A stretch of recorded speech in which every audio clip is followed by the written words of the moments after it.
இப்ப விஜய பாக்குறதுக்காக பெண்கள் தான் அதிகமா போறாங்க, பெண்கள் தான் அவருக்கு ஒரு மிகப்பெரிய ஒரு ஆதரவா இருக்காங்க அப்படின்னு சொல்றாங்கல்ல. இப்ப அதை எப்படி பாக்குறீங்க? இப்ப நேத்து கூட சேலத்துல போனாங்க, ஆனா அவர் நடத்துற கூட்டத்துல ஏதாவது ஒரு உயிர் போயிடுது, அதை எப்படி பாக்குறீங்கக்கா? அது ஜனத்தை கட்டுப்படுத்த முடியாத உயிர் போதுமா? அதுக்கெல்லாம் அவர் பொறுப்பாக முடியாதுல்ல. கொஞ்சம் கண்ட்ரோலாக இருக்கணும். நம்ம உயிரை நம்ம தான் பாதுகாப்பு பண்ணிக்கணும். உடம்பு சரியில்லைன்னா கூட போய் நின்று பார்க்கக்கூடாது. ஏன்னா அந்த நேரத்துக்கு நமக்கு உடம்பு முடியாத ஆகிடும், ஏதாவது ஒன்று ஆகிடும் கூட்டத்தில். அது போய் பார்க்குறது மகா கோடி தப்புமா, என்னை பொறுத்த வரைக்கும் தப்பு. விஜயை வந்து எப்போ வேணாலும் பார்த்துக்கலாம், டிவியில் பார்க்கலாம், நேரில் தான் போய் பார்க்கணுன்னு கிடையாது. டிவிலேயே அவர் பேசுகிறாரு, அதை நம்ம உட்காந்து பார்க்கலாம். அவர் மேலே நம்ம தப்பு சொல்லக்கூடாதுல்ல. யார் வந்தாலும் ஓகே தான். அவங்க இவங்கெல்லாம் சொல்ல, யார் வந்தாலும் ஓகே தான்.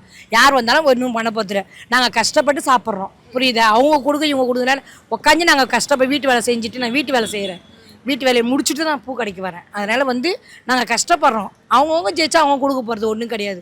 அவங்களோட இஷ்டம், அது எப்படியோ தெரியாது நமக்கு. ஒரு வாய்ப்பு கொடுத்தா தானே யாருக்குமே தெரியும். கொடுக்கலாம், இவங்க வந்தவங்களே தானே வந்துக்கிட்டு இருக்காங்க. அவருக்கு ஒரு வாய்ப்பு கொடுத்தா கண்டிப்பாக நல்லது நடக்கும். ஆனால் இப்போ இருக்க சுச்சுவேஷனில் பார்க்கும்போது அவர் வந்து இப்போ யாருக்குமே எதுவும் செய்யலை. சாப்பாடு போடுறது கூட அவர் நேரடியாக கண்காணிக்கலை. இவங்க கொடுக்குறத மட்டும்தான் அவர் பார்க்குறாரு. அப்போ மொத்த நிர்வாகத்தை எப்படி எடுத்துக்குவாருங்கிறதும் மக்களுக்கு கொஞ்சம் பயமாக தான் இருக்குது.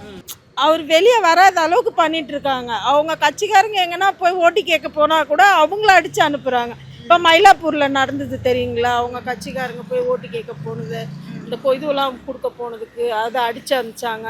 இப்போ பாரிஸில் ஒன்று நடந்தது. இதெல்லாம் எதுக்கு? விஜயை ஃபுல்லாக டார்கெட் பண்ணுறாங்க. அதுமா நம்ம ஜனங்க ஓட்டு போட்டு வர வைக்கிறது தான் அங்கே. ஆனால் பசங்கள்லாம் பார்த்தா அவர் பக்கம் தான் பேசுகிற மாதிரி தெரியுது. ஒரு 40 ஏஜுக்குள்ளே இருக்கிற பசங்க எல்லாம் விஜய் தான் வருதுங்க. ஆம்பளை பசங்க பொம்பளை பசங்க வரலாம். ஆனால் பெரியவங்களாம் வந்து ஒன்று கலைஞர் இல்லை எடப்பாடி அப்படி தான் சொல்லுவாங்க. நாங்களாமே அப்படி தான் சின்ன வயசுலேருந்து. இப்போ பசங்க என்ன பண்ணும், விஜய் தான் போடும். அப்போ அந்த 3 ஓட்டும் பிரியும் இல்லையா? 3 பக்கமும் பிரியும். அதனால எப்படி யாரும் ஒன்றுமே சொல்ல முடியாது. யாரையும் கன்ஃபார்மாக எடப்பாடி தான் வருவார், ஸ்டாலின் தான் வருவார், விஜய் தான் வருவார் யாருமே சொல்ல முடியாது. ஆனால் 3-4 பக்கம் ஓட்டு பிரியும். அவங்க அதிர்ஷ்டம் பொறுத்தது.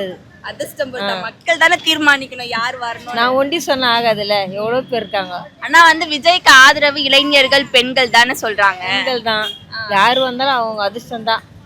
அதுதான்